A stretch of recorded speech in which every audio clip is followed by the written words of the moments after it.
It's time to take your business to the next level, the boss level. These are the premier business owner strategies and successes being utilized by the industry's top talent today. Rock your business like a boss, a VO boss. Now let's welcome your host, Ann Ganguza. Hey everyone, welcome to the VO Boss Podcast and the Boss Superpower Series. I'm your host, Ann Ganguza, and I'm here with the one and only, most beautiful, lovely Lau Lapidus. Oh, thank you, Miss Ann. Love you right back. Yay. Lau, I had such a week. Oh my gosh.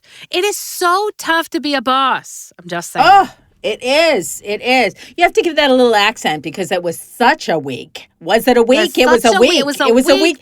A week from Weekland. I had such a week. Such a week. Trying to being a boss. Tell me about your week. Tell me about it. The VO boss. Okay, so that was my poor rendition of VO boss. So being a VO boss, you know what? There's so many different types of bosses. So I thought it would be a good thing to talk about today, all the different hats that we wear being bosses.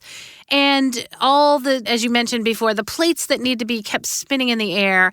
And those of you who are maybe just getting into this, or if you're into this, realize that you're not alone. We're all spinning plates. And it's one big, crazy, wonderful world of being a boss. All these things that I never anticipated having to do when I initially thought, I'm going to go into voiceover. Oh, totally. You don't know anything. I mean, that's the beauty of it. Right? It's like if you knew everything, you wouldn't go into it. So it's better. Probably. Ignorance is bliss, right? In a way. Probably. But do you ever literally have vertigo? Like sometimes I literally, at night, I'll sit down and the room is spinning and I'm like, why is the room spinning? It's like so many things are entering your mind those drinks you had. simultaneously. I'm just kidding. It could be. Like, listen, I should drink. That vodka I should drink. I would be able to see straight. But it's just like so many layers of stuff happening in your mind that literally you get dizzy from it. I get dizzy from it. It's funny because I said as I was having a meeting with my assistants the other day, I said, God, it's hard to be a boss. Like, I thought, it's going to be wonderful going into business for myself. And it is. Trust me, I would have it no other way. I've decided that I could never, ever work for someone again outside of in a guest position, like a guest director, that kind of thing. But I just can't work for someone again. But being a boss, there's so many responsibilities that you have to take on that you may have never even thought of. And they're scary. Right? Because did I have any experience setting up an S Corp? Did I have any experience hiring employees or firing employees? Things that you just didn't. In the beginning, did I have any experience negotiating outside of being in the store with my father? My father, every place he went, he tried to bargain. He tried to bargain the deal. He would go into Sears. Okay, Sears is not around much anymore, but I think Sears is online. I love Sears. But he would go into Sears, like just the retail store, and anything he bought, he'd try to bargain them down. I mean, it was hysterical. It used to drive my mother crazy. But all the negotiation, I had no idea. Right? No idea how to negotiate. No idea how to set up accounting for my business. Yeah, they're hardcore skill sets that we're not, to be perfectly honest with you, if you're an undergrad, if you're in graduate school, if you go to a conservatory, if you're going to a training studio, they all kind of fall under a similar umbrella in that they're not offering a lot of business training. And so you're really kind of thrown out as an actor in the world, thrown out to figure out, how do I do this? Whether I'm a working talent or whether I own a company, how do I figure out all the components that have to make that company really successful? And the truth is, a lot of us end up taking years and years piecing it together like our own apprentice and getting people to train with and train under to figure out what I need to not just survive, but also thrive in the business and get to the level at which we're getting to. Absolutely. And even if you outsource, right? Let's just say you're a creative. I know a lot of creatives that come into it. They're like, okay, so this is great. I got my demo. Then they're like, why am I not getting any work? Well, because you need to proceed on with the business, right? We need to do marketing. We need to do outreach. We need to reach out to potential clients and get the work. And then once we get the work, we have to figure out how to negotiate a fair price. Or if we're working with an agent, we have to get that agent. How are we going to bill them? And then once we bill them, how are we going to make sure that they pay us? And then when they pay us, we're going to make sure we're taking out enough taxes for the end of the year, right? So that we can pay our taxes at the end of the year. So so many different pieces and components. And I So think for many. me, as a voice talent first starting out, before I really branched off and started coaching and started VO Peeps and VO Boss, I had to survive and get through all of that, which I believe most everybody has to kind of experience on their own. Even if you outsource for things, right? For editing, for accounting, you have to understand the business in order to know how to manage the people that you are hiring to help you with the business, right? Because otherwise, you're kind of just sitting there in the dark and people could take advantage of you, or you're just not going to understand how your business works or the things that need to get done. So I think first and foremost, being a boss requires education, education, education. Oh my gosh, Yes. from the start. You have said the magic words, and you have to give yourself enough expertise to understand how to find experts, if that makes any sense. And I oftentimes would get frustrated saying, but wait, do I have to be a graphic designer in order to design for a designer for my website? And to some degree, yes, you do. To some degree, yes, you do. You can't run on an assumption that if I have enough money to invest and I hire this person or this team, that they actually know what they're doing. You cannot assume that. True. Do not assume it. And I will say, not to be a negative Nelly, but just to be a realist in the moment, most of the time they don't. And so it doesn't mean to be overly critical. It just means to have the education behind you to say, well, I sat in on some courses, I took some seminars, I did some homework in the industry, and I have a sense of what a marketing person does. I have an idea of what a designer would do for a website. I have these ideas that I can be a partner, not a subordinate in my own business, but a partner in crime to really make that vision happen. Don't sit back and be passive and say, well, I'm hiring an accountant and they should know how to do everything. Exactly. No, you have to know what an expense is. You have to know what a write-off is. You have to know, as you said, how to save for your quarterly taxes. Otherwise, you're going to get stuck at the end saying, wow, I'm the loser in this because I didn't do the homework and understanding what my due diligence is in this process. I just completely put it in the whole basket of that professional who sometimes they're great, but they still are not going to know everything about our industry. Oh my gosh, yes. And honestly, I will say that for myself, being the tech girl that I am, being the fact that years ago I taught, here's an example, marketing, ads, Google ads, Facebook ads, LinkedIn ads, they've changed, right? And so when I not recently, it was about a year ago or 2 years ago, I went to go hire someone to do Google ads for me. Oh my goodness. So I didn't have a concept of what Google ads needed at the time, right? So how was I able to hire a qualified person to create ads for me, manage ads for me, and run them for me, and then charge me, right? And I will say, I am the first person to say that I did not educate myself enough. I found someone who swore up and down, good references, good resource, that was supposed to be a wonderful person that could handle my Google ads for me, and they did not work out at all for me. I got no return on my investment, and I lost money. And so that alone, right, that risk that you're taking when you're hiring somebody or outsourcing somebody to help you run your business, that, first of all, takes courage. And that's a scary thing. And so educating yourself about what you need and the general outline, like if I need an accountant, what is that accountant going to have to do for me? They're going to have to balance my monthly checkbook. They're going to have to import data from my banking accounts. We're going to have to categorize that. So understand that you need to do these things, and then you're going to have to manage the person that's working for you. And remember, and this is probably one of the toughest things, I have multiple assistants. Assistants are human, right? Human people have bad days, right? And if there's a bad day or more than a bad day, or it turns out to be something where it's not helping you in your business, you're going to have to address that. And that's not necessarily a technical thing that you have to know or learn about, but that is people management. And oh my goodness, Lau, I don't know. Can you take a class on people management? Well, they have whole degrees on management. They certainly have whole graduate degrees, but I'm here to tell you, and not to say that those are not worth taking part in. They could be. But I'm here to tell you, I am from the school of old knocks and the school of living life from morning till night. And hard knocks, and nothing you learn in school, number one, In a year or Yeah. two will be obsolete, a lot of it. But number two can match what happens. The class versus the real life, nothing can match the nuances and complexities and sophistication and complication of dealing with people every day. Yeah. And anyone Yeah. who's in any kind of business will agree with that one. It is amazing the skill sets that you need to accrue. Oh, goodness, yes. The more diversity, the more skill sets. And, you know, we always encourage outsourcing, right? To be a boss, go ahead, outsource those things that don't bring you joy. Outsource those things that allow you to market yourself more. If you love being in the booth and you want more jobs in the booth, hire someone to help you market, but make sure that you know enough about that marketing and enough about managing that person so that they can truly help you grow. And so that when you do get more work, right, you're going to be able to complete that as intended. And if it doesn't work out, I think one of the hardest things for me has been firing somebody.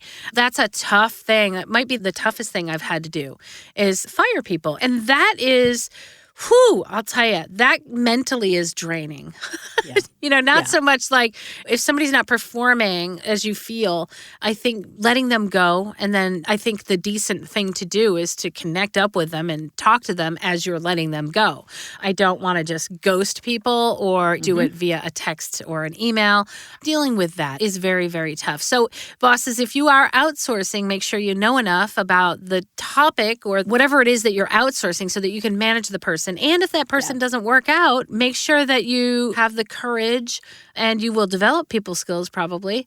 It doesn't make it easier, I don't think. I always hate letting somebody go. It's not a pleasant thing to do. It's a hard one. It's a really hard one, especially if you're a people pleaser and you love to get along with people. It's a very difficult one. And another one is, and this is old school management versus a lot of new school theory, in that management does not mean everything is hands-off and laissez-faire where you can walk away and take lunch all day and everyone will do everything for you.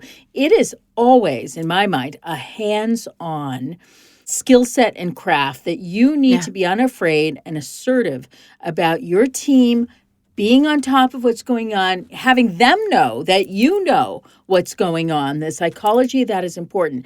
But walking a fine line between over-controlling and being micromanaging. Founder syndrome. That's the founder of the company, not willing to budge and let go of old ways and old philosophies.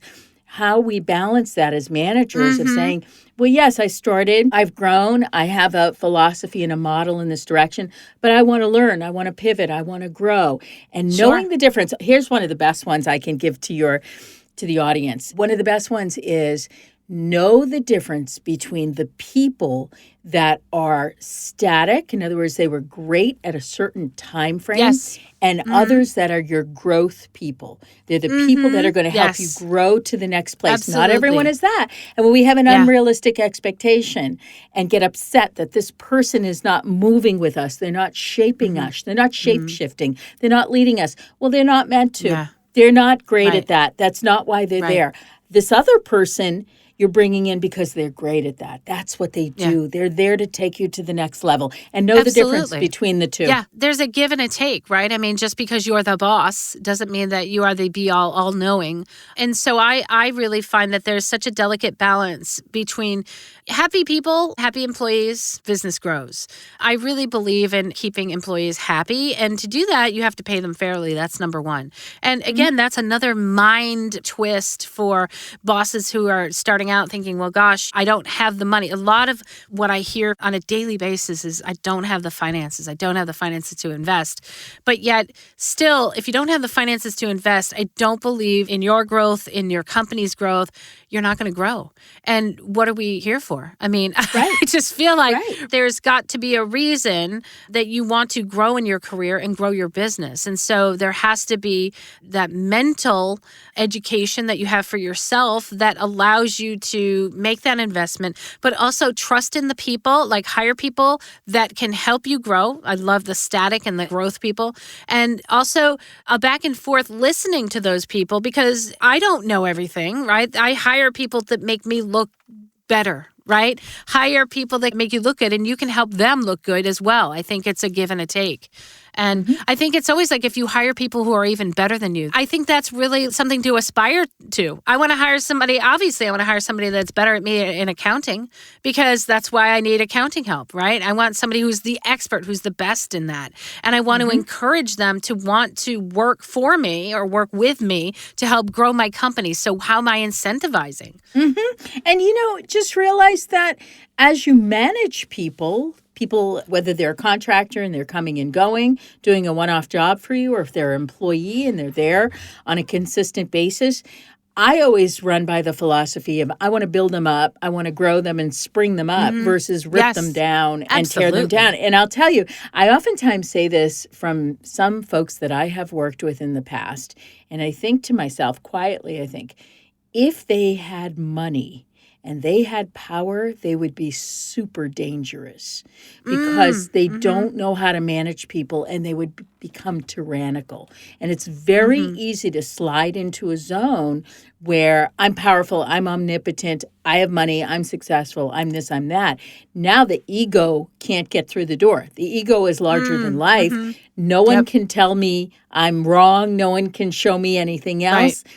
A lot of dictators, we see this in the acting world, especially in academia, a lot of theater professors and people who are tenured, who can't be touched over years and years and years, can become very, very tyrannical in nature and just rip to shreds those actors. And so I always had a concerted effort in the front of my mind, not that I have a nature for that, but don't ever go down that path.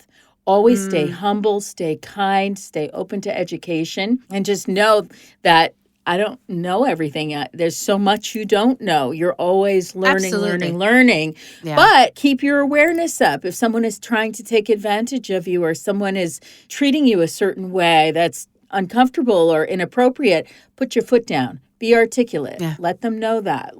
Don't let them walk all over you. And so it's a very fine line to stay right in the middle, right in that diplomatic middle place where you're strong and you have an anchor and you have a state of mind, but you're open, you're kind, you're pivoting, and you're learning and just sort of moving back and forth. I think some of the most powerful people in business, and of course I've had, outside of the VO industry, I've had experiences, obviously, before I came into the voiceover industry, but I also try to make a point to really get outside my bubble and experience, especially with my clients, right? I want to go into their world. I think some of the smartest and most powerful people that I have met have been ones who don't act like they know it all and actively say, I don't know it all. Or I wish I could answer that right now. What I think is this.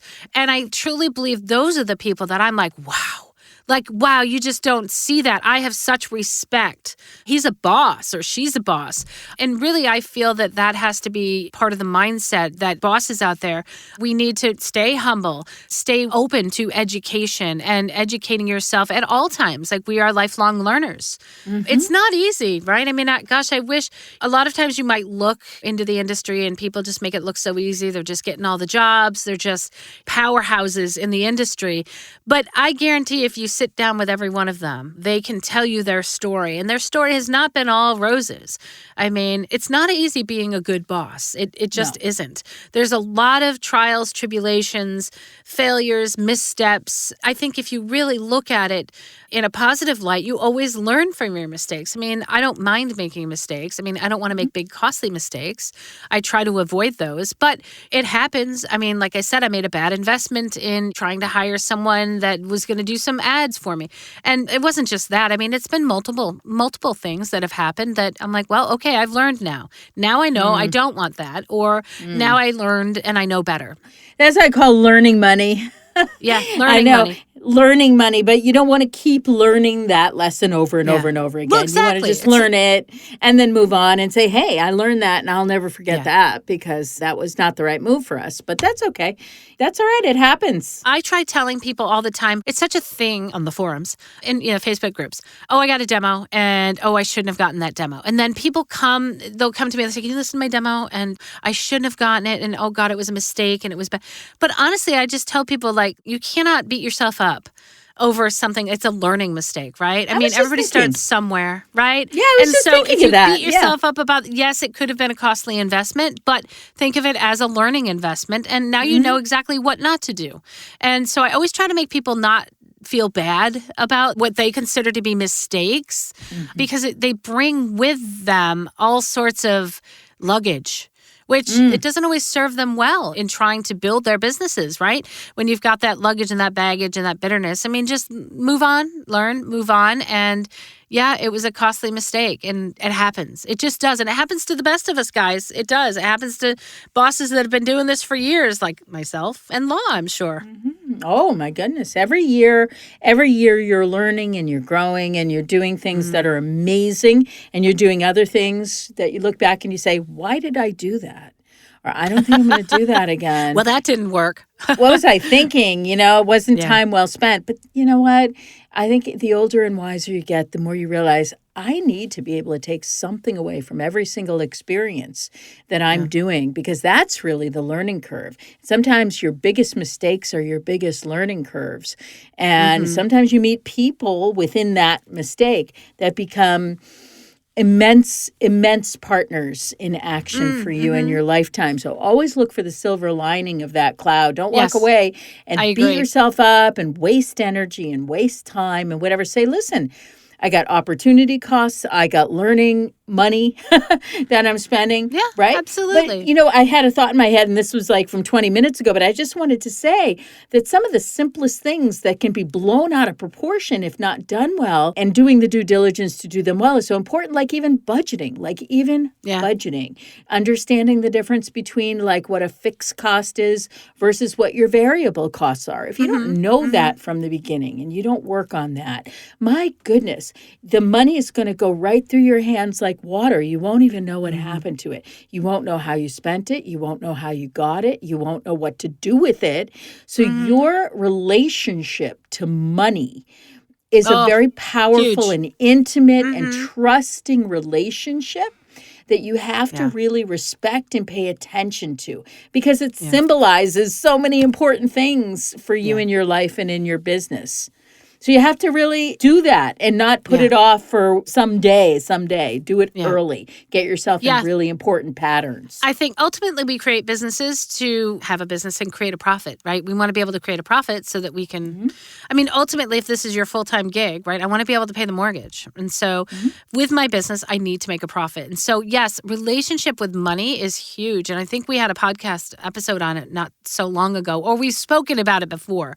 Your relationship with money is critical. It's imperative that you address it and that you face it because you have to know at what point are you making a profit? Are you not making a profit? What are you putting your money into?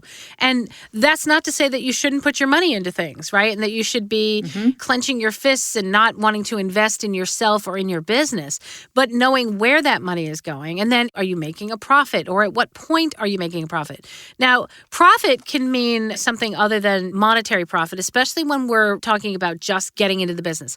The first couple of years I was in the business, I expected to take a loss. And of course, I reported a loss on my taxes, right? Because you're investing money. You're investing money in your training, in your equipment, in your demos. You're spending money on, at least I was spending money on pay-to-plays and auditioning and trying to build up that business, build up that clientele. And so as a business entity, I lost money the first couple of years. And of course, ultimately, that shouldn't be your goal forever. But I mean, that's very typical, I think, for any small business just starting out. You're going to invest more than you're going to get back. And so for those people, I love it. I always ask my new students to set goals. Some of the goals are like, I want a national spot in 6 months, or I want to be able to make, $100,000 this year, or whatever that is. And I like the fact that there's goals, but I want your goals as bosses to also, if you educate yourself enough to figure out what are realistic goals for you in your business and how much are you going to have to invest and how much could you realistically get. I mean, of course, there's always monetary goals that I'd like to hit that six-figure number this year.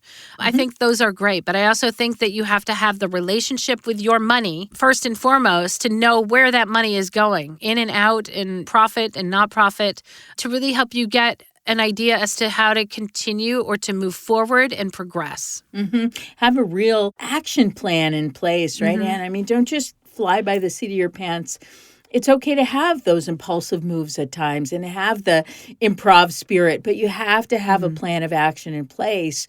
I would like to see you have it in place every quarter and readjust it, readjust it, reinvent it, re-envision it. It should not stay the same year after year, quarter after quarter. You should have new ideas. And it's okay if your business is capped. You don't have to go through the ceiling. Not everyone has to go through the ceiling. Some people say, I want to grow to this level. I'm happy with this level. Because I know if I get above it, it's going to be too stressful for me.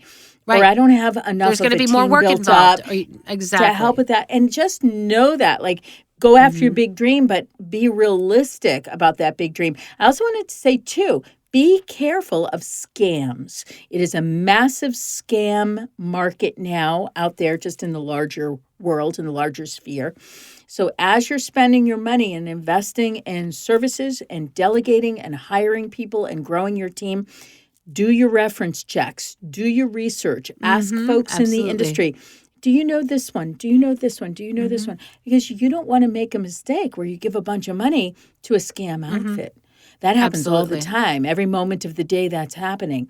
And they're getting very crafty about looking like a real company. Yeah, so just buyer beware, consumer beware, do the due diligence. And I guarantee you, 2 or 3 people in the industry that you work with and trust are going to know whether they are legitimate and real or not. Yeah. You know? Bosses, educate. I think it all starts with education.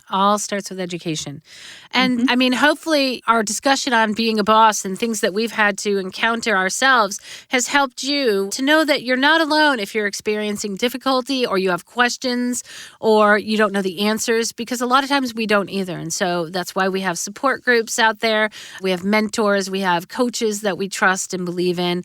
And the bosses, we're always here for you if you need us. And so great conversation, Lau. Great conversation. And you know what I love the most about being a boss? I love developing relationships that sometimes can last a whole lifetime. And that to me is one of the biggest payoffs of running a business, is getting to have amazing clients, amazing talent, and amazing colleagues and friends like you, Ann, that just make my life like happy. You, Lau. Yay. There you go. Yay. I love it. Love you guys. that. Love it. Fantastic. Okay, guys. So as individuals, I want to let you know that it can seem difficult not only to be a boss, but to make a huge impact. But as a group, we can contribute to the growth of our communities in ways that we never thought before possible. Visit 100voiceswhocare.org to learn how. And big shout out to our sponsor, IPDTL. You too can network and connect like bosses, like Lau and myself. Find out more at IPDTL.com. You guys have an amazing week, and we'll see you next week. Bye. Next time. Mwah. Join us next week for another edition of VO Boss with your host, Ann Ganguza. And take your business to the next level. Sign up for our mailing list at voboss.com and receive exclusive content, industry revolutionizing tips and strategies, and new ways to rock your business like a boss. Redistribution with permission, coast-to-coast connectivity via IPDTL.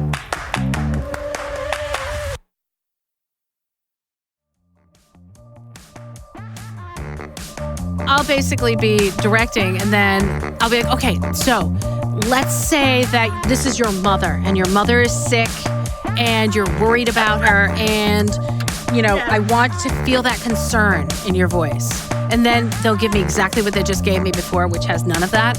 And then you'll say, great, that's exactly what I'm looking for. No, I won't say that, but I won't, like, my talk back, I'll just be like, okay, no. Okay, no. Yeah, no. Let's try something else. How about your dog?